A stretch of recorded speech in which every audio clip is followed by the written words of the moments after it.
आया प्रियव्रत का, राजा उत्तानपाद। राजा उत्तानपाद की दो पत्नियां थी, सुनीति और सुरुचि। सुनीति जो हमेशा नीति पे चले, और सुरुचि जिसका बार बार रुचि बदले। सुनीति के घर पे ध्रुव जी महाराज का जन्म हुआ। बोलो ध्रुव जी महाराज की जय। और सुरुचि के घर पे महाराज उत्तम का जन्म हुआ। अब सुनो, सुनीति को राजा ने देश निकाला दिया था। ध्रुव जी महाराज पिछले दिन जिद पकड़े, एक दिन पहुंचा दिया तो सौतेली माँ ने पकड़ करके ध्रुव जी को बाहर कर दिया। पुत्र को बात लग गई, जंगल में जाकर के तपस्या करने लगे। तो नारद मुनि ने मना किया, लेकिन फिर भी तपस्या किए, और ऐसी तपस्या करी, ऐसी तपस्या करी, ऐसी तपस्या की कि मात्र 6 महीने में ही भगवान को पा लिया। बोलो ध्रुव जी महाराज की जय। राजा प्रियव्रत का चरित्र आया इनके पावन वंश में। ऋषभदेव के बाद आगे चल करके भरत के बाद अजामिलों का पाख्यान आया, और अजामिल पाख्यान आने के बाद महाराज कश्यप की 2 पत्नियां थी, दिति और अदिति। दिति के गर्भ से राक्षसों का प्रादुर्भाव हुआ, क्योंकि सायंकालीन संध्याकालीन के समय पर इनने भोग विलासना कर ली, भोग वासना की। इसलिए इनके घर में हिरण्याक्ष हिरण्यकश्यपु का जन्म हुआ। हिरण्याक्ष भगवान के भजन किया, पूजन किया, और भगवान का खूब जप तप किया। भगवान ने वरदान दिया, तो हिरण्याक्ष ने एक बार पृथ्वी लोक को गेंद और फुटबॉल समझ करके समुद्र में रख दिया। भगवान ने 12 का अवतार लिया, हिरण्याक्ष का अंत किया। अब तो हिरण्यकश्यपु को भाई की मृत्यु का बड़ा शोक व्याप्त हो गया। सो हिरण्यकश्यपु ने भगवान की इतनी तपस्या करी कि ब्रह्मा जी ने पूछा, परम ब्रूयात वर मांगो। तब इसने कहा, ना दिन में मरूं, ना रात में मरूं, ना सुबह मरूं, ना शाम को मरूं, ना जीव से मरूं, ना जंतु से मरूं, आपके बनाए हुए संसार में किसी भी प्रकार के प्रयोजन से ना मरूं, कभी भी मुझे अपने प्राणों का त्याग ना करना पड़े, 12 महीनों में से ना मरूं। भगवान ने कह दिया तथास्तु। और तथास्तु को कहने के तत्पश्चात ही, भगवान के तथास्तु कहने के तत्पश्चात ही ये इतना अपने आप को शक्तिशाली समझने लगा, इतना शक्तिशाली समझने लगा, इतना शक्तिशाली की शक्ति के मद में आकर के ये अपने आप को भगवान के रूप में पूजने लगा। और जब भैया ये अपने आप को भगवान के रूप में पूजने लगा, तो इसके घर में 4 संतान हुई, और उसमें से एक प्रमुख संतान हुई जिसका नाम पड़ गया प्रहलाद जी। साहब कहा जाता प्रहलाद जी भगवान के अनन्य भक्त हुए। ऐसे भक्त जिसकी कोई सीमा नहीं, भगवान की बड़ी भक्ति करते थे। एक दिन प्रहलाद जी से हिरण्यकश्यपु ने पूछा, बताओ तुम्हारे यहाँ कौन से देवता की पूजा करना चाहिए?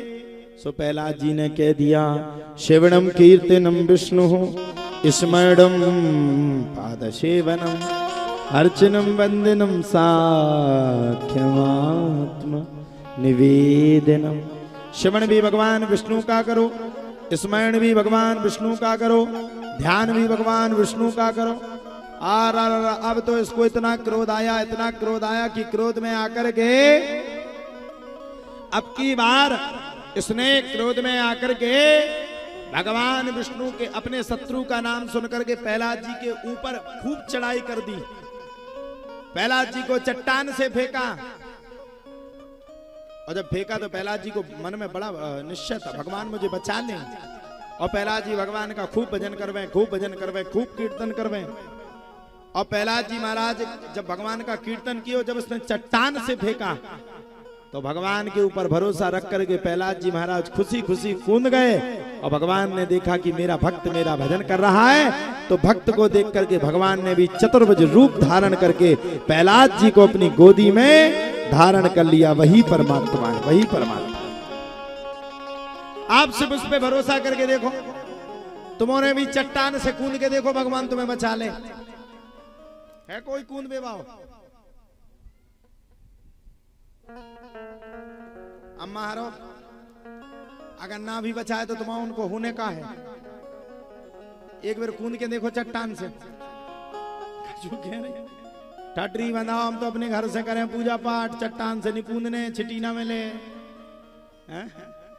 तो भैया प्रहलाद जी की रक्षा हुई। अब प्रहलाद जी की जब रक्षा पूरे तरीके से हुई, तब तो भैया कहा जाता है हिरण्यकश्यपु की एक बहन का नाम था, क्या नाम था? हिरण्यकश्यपु की एक बहन का नाम था होलिका। उसको वरदान था, होलिका को वरदान था। ये होलिका एक ऐसी थी जिसको ये वरदान था कि जीवन में इसको अग्नि कभी प्रवेश नहीं करेगी, इसको जीवन में कभी अग्नि छुएगी नहीं, इसको जीवन में अग्नि कभी बास नहीं करेगी, इसको अग्नि कभी छू नहीं सकती है। होलिका को वरदान था। बड़ी अपने आप में आत्मविश्वास लेकर के होलिका चल पड़ी, और आत्मविश्वास लेकर के जब होलिका चली, तब तो कहा जाता है होलिका जैसे ही चली तो होलिका अग्नि में प्रवेश कर गई। प्रहलाद जी महाराज को लेकर के होलिका धीरे धीरे धीरे धीरे धीरे धीरे करके जलने लगी, और प्रहलाद जी महाराज की भगवान ने रक्षा कर ली। यही भक्त और भगवान का नाता है। प्रहलाद जी ने भी भगवान के चरित्र को पूर्ण किया, और भगवान के चरित्र को पूर्ण करने के बाद प्रहलाद जी से एक दिन हिरण्यकश्यपु ने पूछा, बता तेरा भगवान कहाँ है? प्रहलाद जी ने कहा पृथ्वी के कण कण में, क्षण क्षण में मेरा भगवान। बोले अच्छा? बोले हाँ। कहाँ कहाँ है? पृथ्वी के क्षण क्षण में। अच्छा? बोले बिल्कुल। इस खम्भे में भी है? बोले बिल्कुल। घुमा करके खम्भे में जिस प्रकार से प्रहार किया, सो भगवान भक्त के बुलावे पर आकर भगवान ने नरसिंह अवतार ले लिया।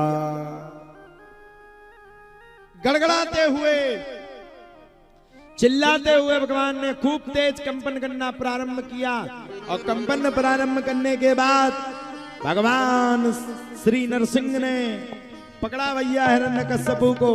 आकाशवाणी हुई, आकाशवाणी ने कहा ये दुष्ट, तुमने कहा था ना सुबह मरू, ना शाम के मरू, ना दिन में मरू, ना रात के मरू, आपके बनाए हुए पृथ्वी के कण कणों क्षण क्षण से ना मरू, एक पल भी ना मरू। अब भैया कुछ भी नहीं है, ना सुबह है ना शाम है, संध्याकालीन। तूने कहा था जीव ना जंतु से मरू, ना ये जीव है ना जंतु है। तूने कहा था अस्त्र से ना मरू, शस्त्र से ना मरू, ना अस्त्र लिए ना शस्त्र लिए। और महाराज नरसिंह जी ने जिस प्रकार से प्रहार करना प्रारंभ किया, और अपने आप पेट को छीन दिया, और अपने आप हिरण्यकश्यपु के प्राण पखेरु उड़ गए। सच्चिदानंद भगवान की जय।